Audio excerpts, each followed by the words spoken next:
서울 수도권 쓰레기들의 종착지 제2 매립장. 주변은 아파트 단지입니다. 자연과 인간 사이에서 위태롭게 지탱해온 쓰레기 매립지. 전국의 매립지는 모두 이처럼 시한부입니다. 늦은 밤 서울 도심. 쓰레기와의 전쟁이 시작됩니다.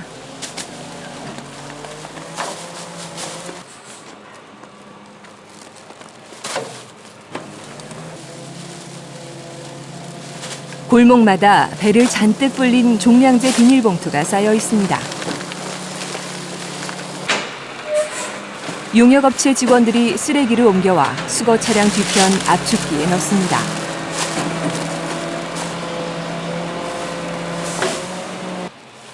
도시가 잠든 사이 작업을 끝내려면 쉴 틈이 없습니다. 이곳은 적환장. 개량이 완료되었습니다. 매립장으로 갈 쓰레기를 모아 부피를 줄이는 곳입니다. 수거량은 하루 평균 230톤, 월요일엔 300톤에 이릅니다. 수집차가 들어오면 12시서부터 주로 이제 한 11시서부터 아침 7시까지 계속 수집차가 들어옵니다. 그러면은 들어오는 대로 그 업체별로 자체적으로 압축을 하고 있습니다.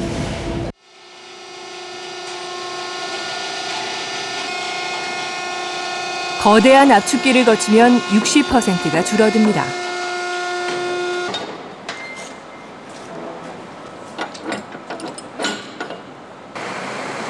다시 트럭에 싣고 매립장으로 향합니다.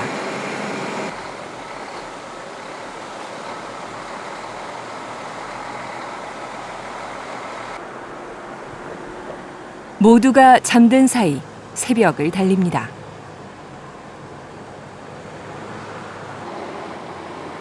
새벽 6시. 트럭들이 일제히 계량대로 들어섭니다.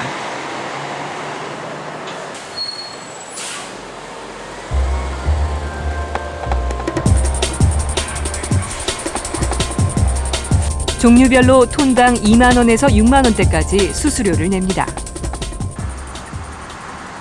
서울 수도권 쓰레기가 모이는 곳.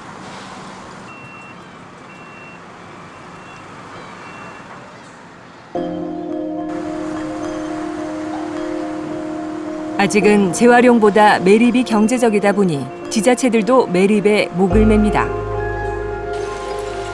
음식물과 재활용 폐기물 등은 법에 따라 이곳이 아닌 전문 처리 시설로 보내야 합니다.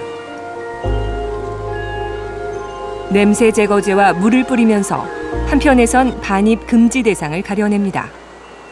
위반 정도가 심하면 외부로 나가 쓰레기를 다시 분류해 들어와야 합니다. 일단은 하역을 해놓은 상태에서 문제가 있을 시에는 하역을 했던 차량에 다시 상차를 시켜서 퇴출을 시키는 입장에 있습니다. 기자님 잠깐 일로 오시죠. 지금 보시다시피요. 지금 성상 자체가 폐기물에 있어서 지금 겉과 속이 중간 처리여서 맞지 않게 소각할 수 있는 부분들은 선별을 못 해가지고 담아오셨기 때문에 이거는 지금 저희가 적발을 좀 할 겁니다. 평균 10대 중 1대꼴로 적발돼 가상금 등의 제재를 받습니다. 버릴 때부터 규정을 지키지 않으면 결국 매립장에서 문제가 생깁니다.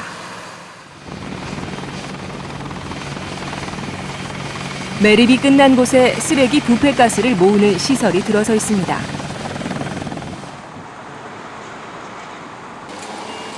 가스 수집공만 700개. 메탄가스를 분리한 뒤 50메가와트 발전소를 돌려 18만 가구분의 전기를 생산합니다.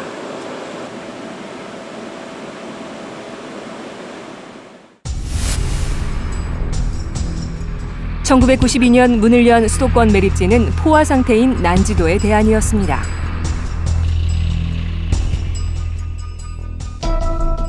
(1,500여만 제곱미터) 축구장 2,100여 개 크기.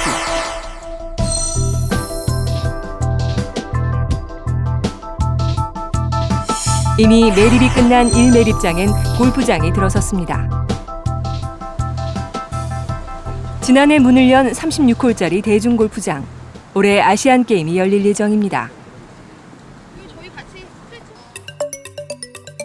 이 매립장엔 쓰레기를 묻고 있고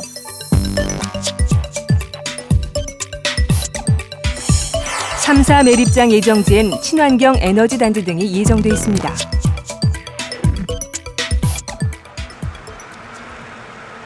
허허 벌판이 신도시로 변한 지금 유해물질 검출 사실이 알려질 때마다 여론은 들끓었습니다. 관할 인천시는 허가 시한 2016년 이후엔 허가 연장을 하지 않을 방침입니다. 서울과 경기도 환경부는 매립 시한 연장에 목을 메고 있습니다. 저희가 3개 시도하고 같이 논의를 통해서 이 직매립을 제로화하고 또 매립 폐기물을 최소화하는 그런 노력들이 같이 병행이 돼서 어쨌든 수도권 쓰레기 문제를 좀 해결할 수 있는 그런 최적의 대안들을 만들어 나가는 노력이 같이 병행이 돼야 된다고 생각을 합니다. 매립장 수명은 시한폭탄과 같습니다. 전국의 매립장 280여 곳의 수명은 13년, 산업용은 4년에 불과합니다.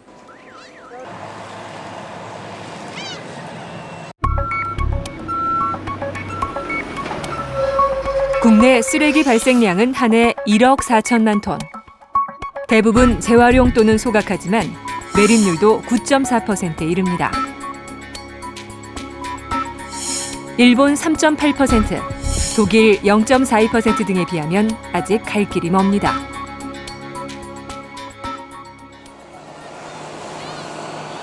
땅도 부족하거니와 파묻는 쓰레기는 환경에도 부담을 줍니다. 재활용을 더욱 늘려야 할 이유입니다.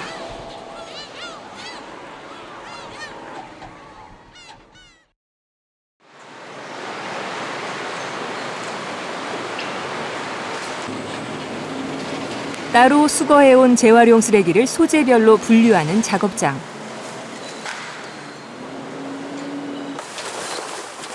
깡통, 페트병 등 재활용 쓰레기는 종량제 쓰레기와 달리 규격 봉투가 따로 없습니다.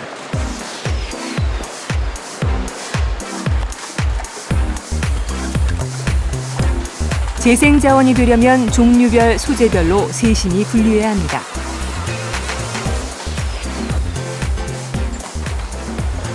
우리 아침 8시부터 오후 6시까지 그 자체를 한 20가지 종류로 분류를 합니다. 하루에 들어온 양이 한 40톤, 한 달이면 한 1,200톤, 연간 한 4,000톤 가까이 처리를 하고 있습니다. 재활용이 안 되는 쓰레기도 의외로 많습니다. 따로 처리하는 비용은 업체 부담입니다. 우리 같은 경우는 한 40톤 되는데 거의 50대 50 정도. 그러니까 한 50%를 선별을 하고 한 50%는 잔재물로 쓰레기로 반출을 하고 있습니다. 아파트 등 공동주택은 나은 편입니다. 그러나 일반 주택가 등은 쓰레기 처리 취약 지역입니다.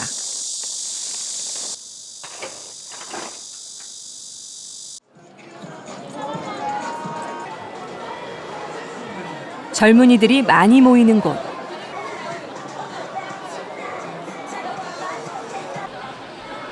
낮에는 쓰레기를 내놓지 말라는 규정, 얼마나 지킬까요?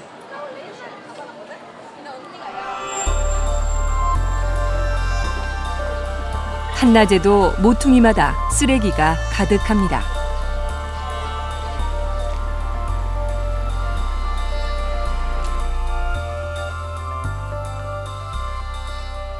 항상 이래요.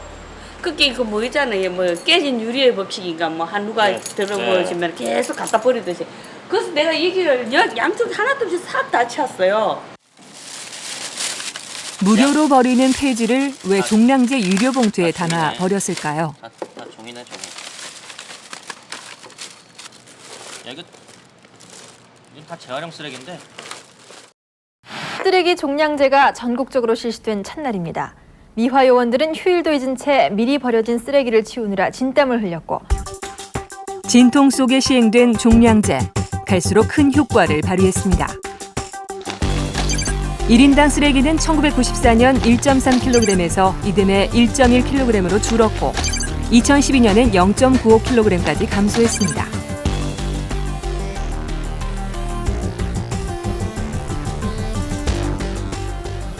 그러나 이젠 종량제 효과가 한계에 왔다는 지적이 나옵니다.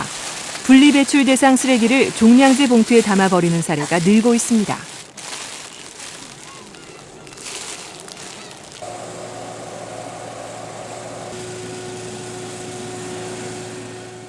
봉투 가격이 현실적으로 지금 너무 낮다. 이게 크게 이제 경제적인 보탬이 안 되고 쓰레기 분리 배출하는 게 내가 귀찮은 거니까 한꺼번에 넣어서 버리는 뭐 이런 식으로 좀 이렇게 가는 게 아닌가 이런. 환경부 분석 결과 지자체 평균 봉투값은 20리터 기준 2007년 453원에서 2011년 465원으로 올랐습니다. 불과 12원, 연평균 인상률은 0.7%입니다. 봉투값으론 쓰레기 처리 비용의 4분의 1을 충당할 뿐이지만 지자체는 반발 여론을 우려해 봉투값 현실화에 소극적입니다.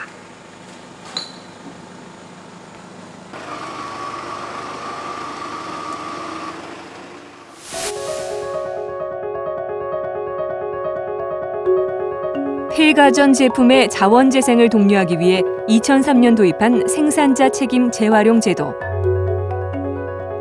제조업체가 상품 폐기 이후의 재활용까지 책임지도록 했더니 재활용량이 62%나 늘었습니다.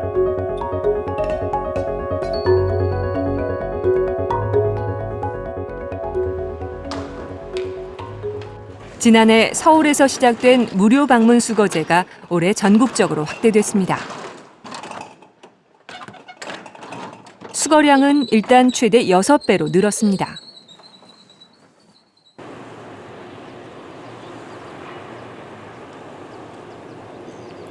폐가전 제품을 무료로 방문 수거해 처리하는 사업장입니다.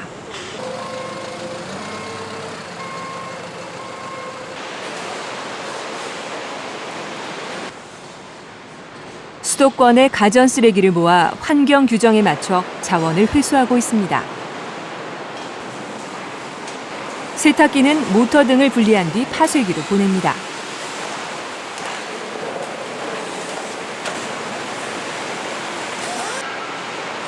냉장고는 유해 냉매가스 등을 따로 분리해 전문 처리 시설로 보냅니다.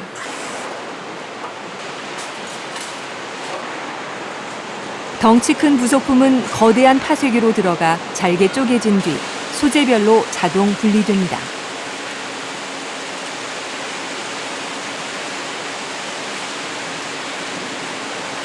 (90% 이상이 재활용 소재로 다시 태어나는 겁니다.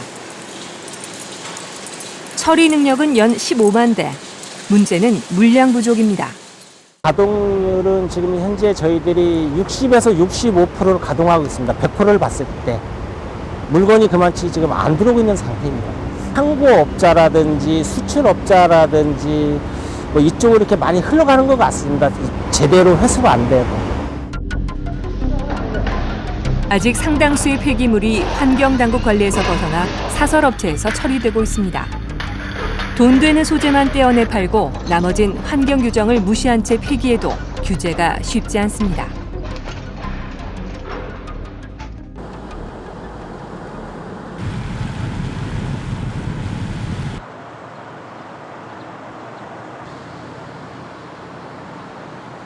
소재별로 분리하기 어려운 쓰레기도 그냥 파묻지 않고 에너지로 되살리는 방법은 없을까요?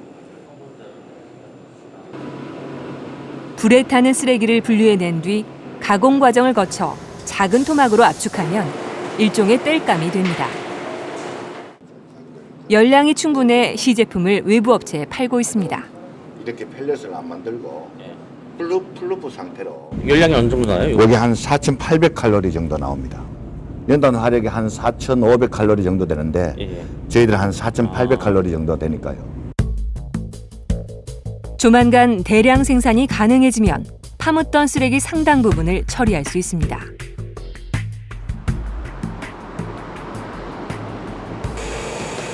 하수 슬러지를 에너지 연료로 바꾸는 연구도 상용화 궤도에 올랐습니다. 길이 20m 건조기가 회전하면서 불에 타기 좋은 연료로 만들어냅니다. 열풍으로만 건조를 하는 겁니다. 지금 이 화면에 보시는 요 자체가 현재 킬론 안에 점성이 강한 하수 슬러지가 파쇄기에 부딪혀서 잘게 입자화시켜서 지금 파쇄시키는 과정입니다. 예.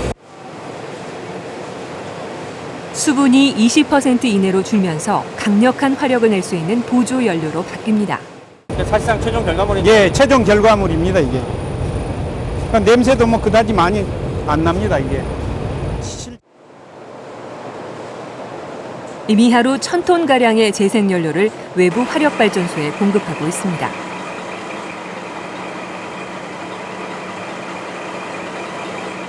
장래에 저희들은 그 생활 폐기물 현재 지금 매립되고 있는 하루에 한 2,000톤을 전량 에너지화 사업을 하고 또 건설 폐기물도 하루에 한 4,000톤 들어오는데 그것도 전량 에너지화 사업을 하려고 합니다. 수도권 매립지 관리공사는 쓰레기를 모두 재생자원으로 바꾸는 사업을 추진하고 있습니다. 사업은 30% 정도 진척된 상태입니다. 지금 저희들은 2018년까지 에너지 시설을 모든 것을 완성할 목표를 갖고 있습니다. 저희들 공사 단독으로는 할 수 없습니다. 정부라든가 지자체라든가 3개 시도하고 다 원만한 협조가 이루어져야 되고 또 예산도 뒷받침이 돼야 되기 때문에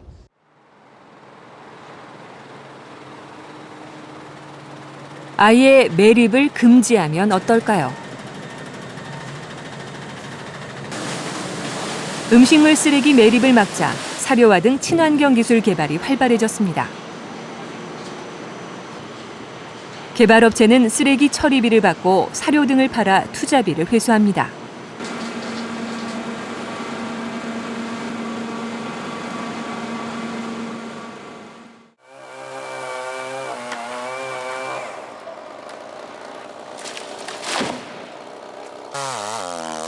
애물단지 취급받던 폐목도 재생자원이 될 수는 없을까요?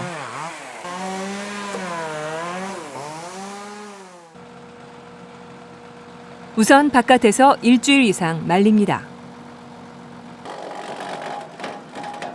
다음은 파쇄기로 잘게 부숩니다.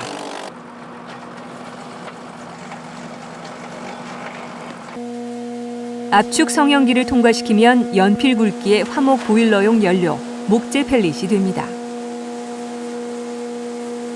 목재 펠릿은 이산화탄소가 거의 배출되지 않는 친환경 연료로 손꼽힙니다. CO2를 감소하고 이게 천연 바이오 연료이기 때문에 가정에서도 그 연소를 할 때 CO2가 발생하지 않는다고 합니다. 그렇기 때문에 그 지구 환경에 많은 도움이 될 거라고 생각이 됩니다.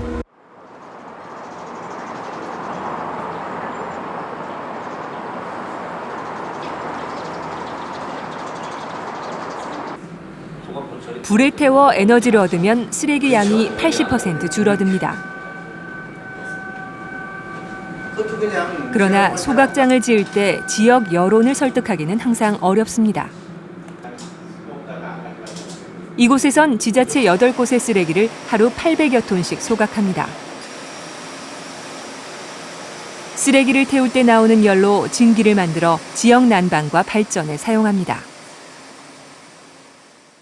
일단은 우리나라 같이 그 자원이 부족한 나라에서 그 쓰레기를 소각하면서 나오는 그 폐열을 이용해서 여러 가지 LNG를 수입을 대체할 수 있는 그런 효과도 얻을 수 있고요.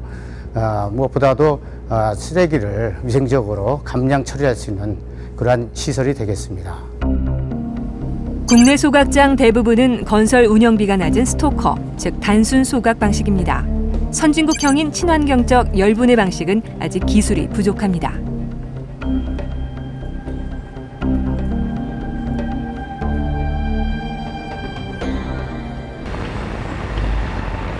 독일이 매립 금지라는 직접 규제를 취한 반면 한국은 매립 비용을 늘리는 간접 규제를 택했습니다.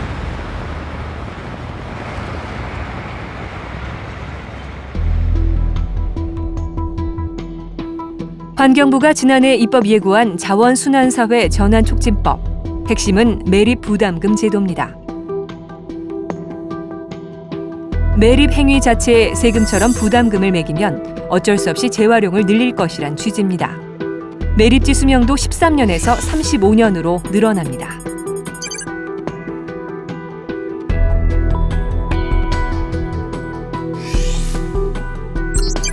매립 부담금제를 시행 중인 스웨덴, 네덜란드, 스위스 등은 생활 폐기물 매립률이 1% 미만입니다. 환경부는 관련법이 올해 안에 국회를 통과해 2016년 시행되기를 기대하고 있습니다. 매립 부담금이 도입이 되면 1차적으로는 그 매립장에 이제 폐기물을 위탁하는 처리업체로도 이제 부담이 전가될 수도 있고요. 또 생활 폐기물 같은 경우에는 종량제 봉투 가격에 반영이 될 그럴 가능성도 있습니다.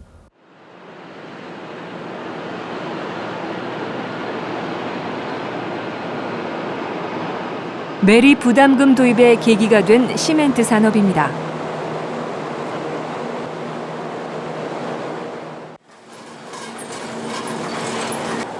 시멘트 업계는 진작부터 보조 연료로 폐타이어를 썼습니다. 폐자원 활용은 정부 독려로 시작됐지만 지금은 주요 공정 중 하나가 됐습니다.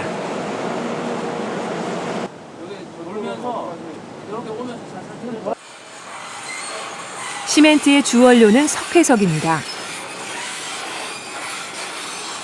석회석을 점토 등과 배합해 원료 혼합물을 만들고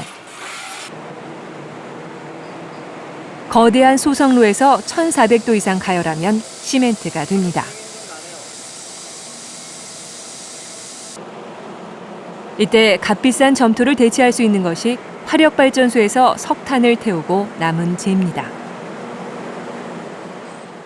석탄재는 시멘트 산업에서 중요한 원료인 점토를 대체하는 중요한 자원입니다. 그래서 시멘트 산업에서는 시멘트 주변에 있는 화력발전소를 중심으로 해가지고 많은 석탄재를 재활용하고 있습니다. 시멘트 업계는 한 해 사용하는 석탄재 238만 톤의 절반가량인 123만 톤을 일본에서 들여옵니다. 정작 국내 화력발전소에서 나오는 석탄재의 5분의 1인 185만 톤은 그냥 매립하고 있습니다. 석탄재의 매립비는 한국에서 톤당 2, 3만 원, 일본에선 17만 원입니다. 일본 업체들은 6만 원에서 8만 원씩 얹어주며 한국에 떠넘겨도 이익이고 가외돈을 얻는 한국 시멘트 업체도 이익입니다.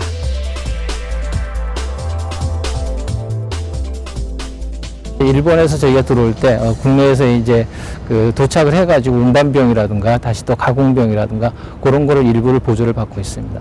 국내 발전소 석탄재 같은 경우는 거의 시멘트 공장에 도착도 한 무상 정도로 저희가 공급을 받고 있습니다. 국내 화력발전소들도 굳이 운송 비용을 들여 시멘트 공장까지 석탄재를 보내는 것보다 가까운 곳에 그냥 묻는 것이 이익입니다.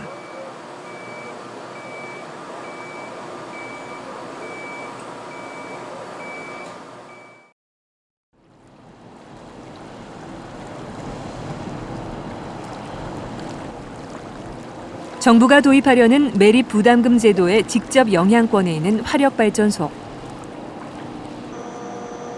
발전 용량 4천만 메가와트, 연간 1,300만 톤의 석탄을 소모합니다. 석탄을 태우면 10%가 제로 남는데 업계에선 입자 크기에 따라 이를 저회와 비회로 분류합니다. 석탄재의 80%를 차지하는 비회는 입자가 곱고 가벼우며 시멘트 원료가 됩니다. 나머지 20%는 입자가 크고 무거운 저회로 도로의 바닥 다짐용 등으로 씁니다.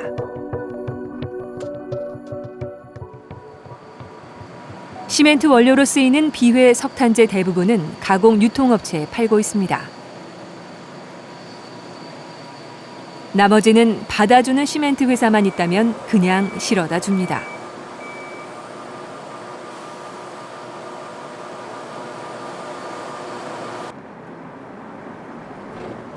도로 건설 등에 쓰이는 저회석탄재는 그나마 쓰겠다는 곳이 적어서 문제입니다. 이른바 회사장이라 불리는 가매립장. 저회석탄재가 가득 쌓여 있습니다. 재활용 대상을 빨리 찾지 못하면 앞으론 매립 부담금을 물게 될 수 있습니다.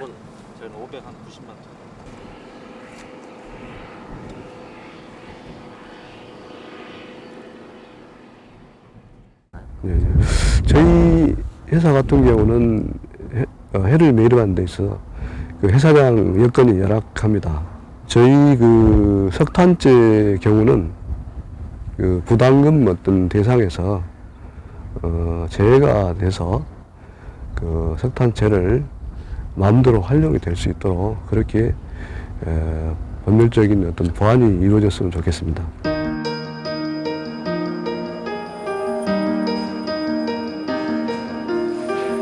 제도 못지않게 의식 변화도 중요함을 일깨우는 재활용 예술, 정크아트의 세계입니다.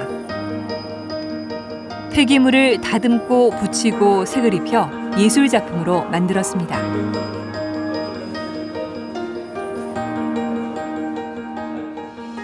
그 버려지는 쓰레기를 통해서 일반 시민들이 편안하게 예술가가 아니더라도 편안하게 할 수 있는 이런 예술 운동을 통해서 환경 운동을 해야 되겠다 이런 생각을 해서.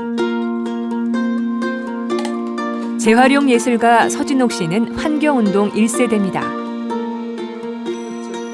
노년 세대는 전쟁과 빈곤을 극복하면서 아껴 쓰는 것이 습관이 됐는데 젊은 세대는 소비가 미덕이 됐다며 안타까워합니다.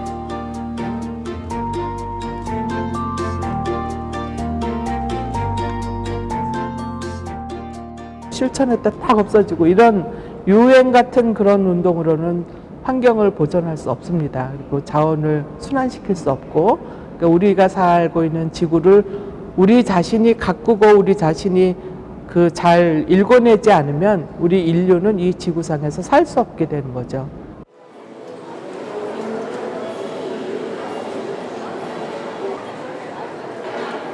소비의 중심, 대형 유통 매장.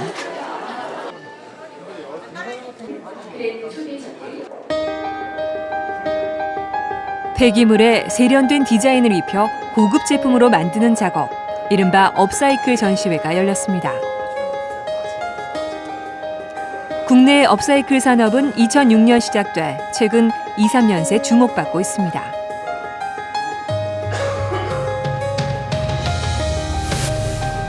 배우 문소리 씨는 낙하산 천을 이용한 드레스를 입어 화제가 됐습니다.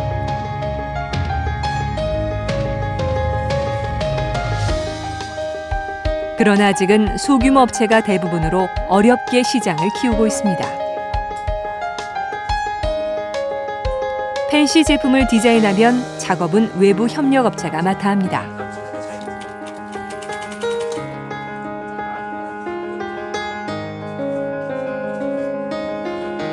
은빛 여우 캐릭터가 새겨진 담요. 페트병에서 섬유를 뽑아 만들었습니다.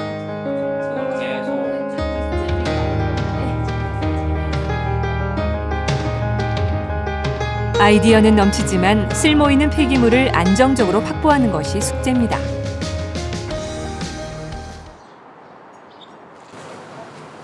서울 강남 한복판 고물상. 문을 열기가 무섭게 파지와 고철 등을 팔러 오는 사람들. 대부분 노인과 서민들입니다. 고물상은 대를 이어 운영되고 있습니다.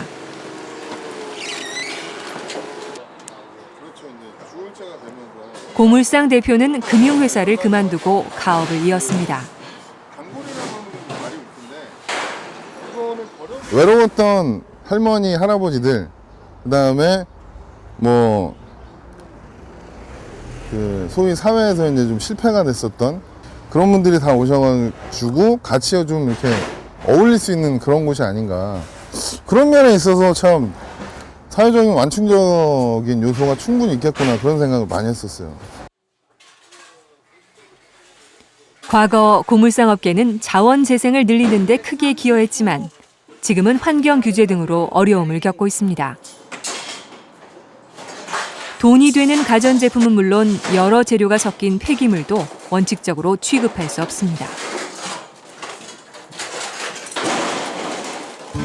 집에 있는 뭐 밥그릇 하나 갖다 주고 엿도 얻어 먹었었고 깡냉이도 먹었었고 이런 이제 아련한 추억들도 있고 우리 그 민족의 아픔이랑 같이 태생이 거기서부터 시작이 되잖아요. 유무형의 가치에 대해서 다시 한번 생각을 하고 이거 자체를 뭐 활성화까지는 아니더라도 최소한 명맥을 이어나갈 수 있게 저해하지는 말았으면 좋겠어요. 환경부가 파악한 고물상은 1,700여 곳, 업계는 7만여 곳으로 추정합니다. 이들은 정부가 자원순환사회에 앞장서는 것도 좋지만 고물상이 자원재생에 기여해온 전통도 지켜주기를 바라고 있습니다. 앞으로도 이런 기능과 역할이 제대로 운영이 될 수 있도록 그 정부가 어떤 진흥 정책을 만들어야 자원순환 사회를 만들어 갈 수 있다. 저희들은 그렇게 봅니다.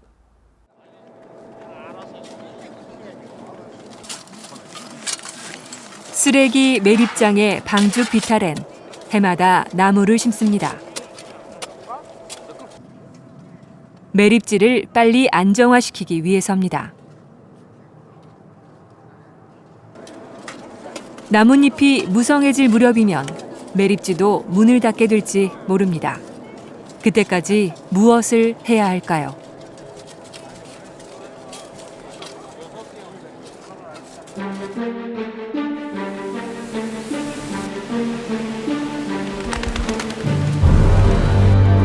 생존이 목적인 동물은 쓰레기를 남기지 않습니다.